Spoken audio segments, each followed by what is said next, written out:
नमस्कार दोस्तों, मैं प्रियंका स्वागत करती हूँ आपका जीवन और अध्यात्म में।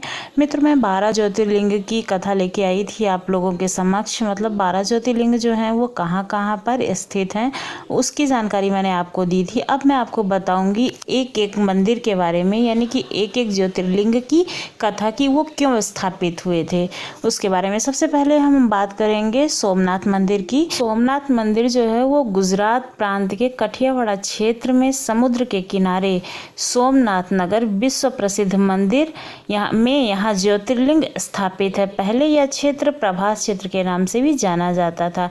यहीं पर भगवान श्री कृष्ण ने व्याघ्र नामक जरा के निमित्त, मतलब उसके बाणों के द्वारा मारे जाने पर अपनी जीवन लीला को समाप्त कर लिया था। यहाँ के ज्योतिर्लिंग की कथा पुराणों में वर्णित है। पुराणों के अनुसार दक्ष प्रजापति की 27 कन्याएं थीं।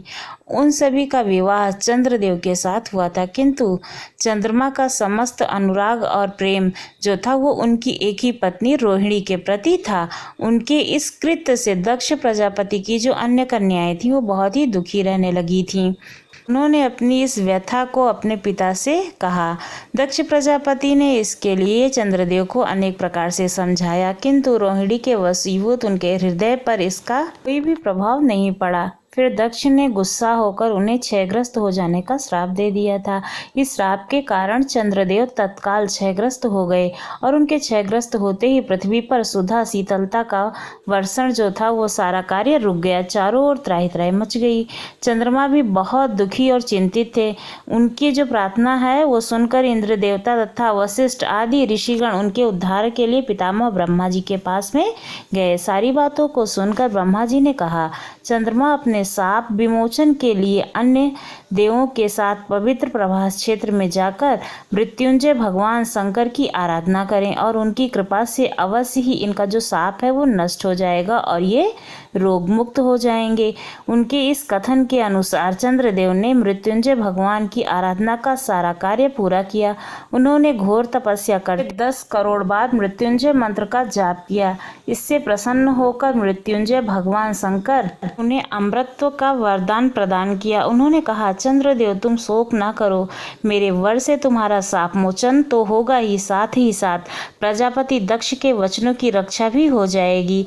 कृष्ण पक्ष प्रतिदिन तुम्हारी एक एक कला क्षीण होती जाएगी, किंतु शुक्ल पक्ष में पुनः तुम्हारी जो एक एक कला है वो बढ़ती जाएगी। इस प्रकार प्रत्येक पूर्णिमा को तुम्हारे पूर्ण चंद्रत्व का प्राप्त होगा और चंद्रमा को मिलने वाले इस वरदान से सारे लोगों के जो प्राणी हैं वो प्रसन्न हो। तभी से जो चंद्रमा है वो आधे टाइम यानी कि 15 दिन ढलता जाता है और 15 दिन निकलता जाता है। जब वो 15 दिन ढलता है मतलब कम होता जाता है तो कृष्ण पक्ष, और जब वो बढ़ता जाता है तो वो शुक्ल पक्ष कहलाते हैं।